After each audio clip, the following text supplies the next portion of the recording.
And this was not a battle that had to do with the kingdom of God. This had a battle that had to do with their livelihood. They were coming back on a campaign. They were coming back in a caravan in the month of peace, not expecting to be attacked. So no wonder, a year later, they came up with their forces to then attack at the Battle of Uhud, because they were trying to revenge what had happened the year before. And that's exactly what Ibn Hisham talks about. And when they attacked in that battle, they actually won that battle.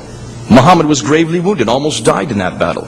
Seeming to reverse that which God had done the year before, it reverses, and he comes back angered. But you're also not telling them what happened to the Jews, those who were under the jurisdiction of Muhammad at that time. And that's what concerns me, because these are the people that actually were under his jurisdiction in a Khilafah state, and that means they are people that are under his titular head, politically speaking. And I'd like to know what would happen to me if I was in that same context.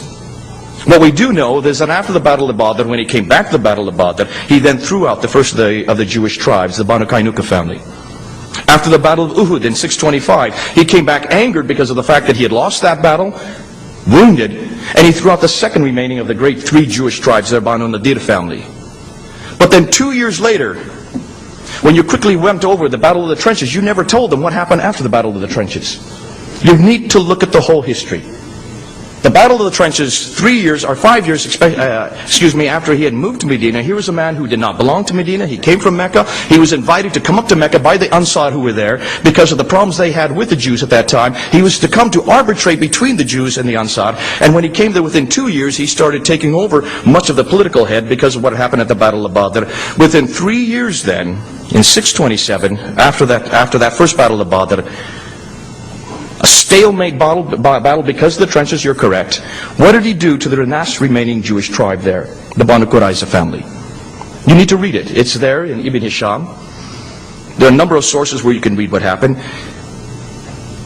He then attacked the Jews, the last remaining Jewish tribe there, because they did not support him. Some believe that they actually usurped him. Some believes that they went against the Treaty of Medina, which is a treaty which is interesting because I've read the Treaty of Medina, and it's a treaty I would not sign as a Jew because it stipulates that Muhammad would be the arbiter between man and God. I would refuse to have a man like Muhammad as my arbiter. Yet what happened to these Jewish tribes? 800 men had their throats slit in one afternoon by Muhammad. Now why didn't you tell that part of the story? See, that's the violence we're talking about. And that's the violence that disturbs me. Because if the same thing were to be reproduced today in the 21st century, if Muslims were going to come to Britain or going to come to Toronto, if they're going to come and they are going to say that we have to enter into a treaty, and if we renege on that treaty, if Muhammad is your prophet and he's your model, if he is the one that is the paradigm for all of mankind, are you going to do the same thing to me? That's the difficulty we're having. Well, Jay, I think, has a right to be angry because the way he sees it is that I have hidden and covered up certain obvious things that should have been mentioned in my initial presentation. But I think he's mistaken in that I did not deliberately overlook anything. The initial presentation was used up in pulling together all of the verses of the Quran that relate to our subject as much as that would be possible within the time frame that I was given, but also to lay out the interpretive framework that will help us to understand any verse of the Quran. I've stressed the intertextual and the contextual readings that the Quran must be subjected to. So I wasn't hiding anything.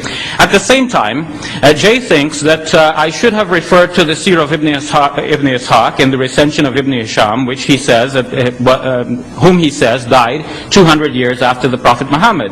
So he thinks that we ought to rely on writings which were written close to 200 years after the death of the Prophet Muhammad in order to understand Muhammad best. But what I've done instead is I've followed the scholarly discourse which says that the Quran is the most authentic document we have concerning the life and teachings of the Prophet Muhammad. And the Seerah and Maghazi works, which were written a couple of years, 100 years after him, are not so reliable. So if we want to understand who Muhammad is, we do not interpret the Quran in the light of the Seerah, but we interpret the Seerah and the Maghazi works in the light of the Quran. And particularly we can note, for example, this is not my own spin and rereading of it in the 20th century. We have a writing here from Lloyd Ridgeon in a book entitled War and Peace peace in the world's religions. Writing on Islam, Ridgen tells us, therefore the Maghazi literature provided the Muslims with a myth of unity and expansion reflecting the aims of the new dynasty, the Abbasids. This had to do with the political milieu in which they lived, precisely the things that I've emphasized in my previous presentation. So I wasn't hiding anything. Moreover, I'm not defending Muslims here tonight. I admit that Muslims have done some horrible things, and people of other faiths too have done some horrible things in history. But I was speaking about the teachings of the Quran in particular. Is the Quran a book about peace? And I think that I've established that very clearly with the evidence that I've called within the interpretive framework that I've given. Jay did not follow that interpretive framework. In fact, Jay, I think you have contradicted yourself here tonight based on what you have presented elsewhere. Because elsewhere, and in other talks, Jay argues that the Sirah and Maghazi and Hadith literature are not dependable because they're written so late. And tonight, he wants us to believe that they are dependable because they paint Muhammad as a violent individual.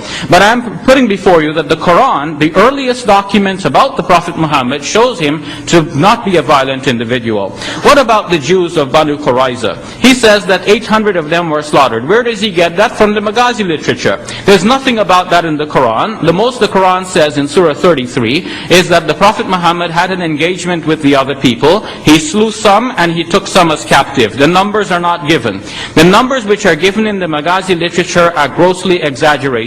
If you think of 800 people having their throats slit in one evening, and then where are they buried? We already spoke about the Battle of the Trenches. If this occurred exactly after the Battle of the Trenches, the obvious place to bury them would be in the trenches. But the reports say that they were buried in the marketplace of Medina. Now imagine, after going through all of the trouble of digging the trenches, now you go dig the graves of these slain individuals somewhere else.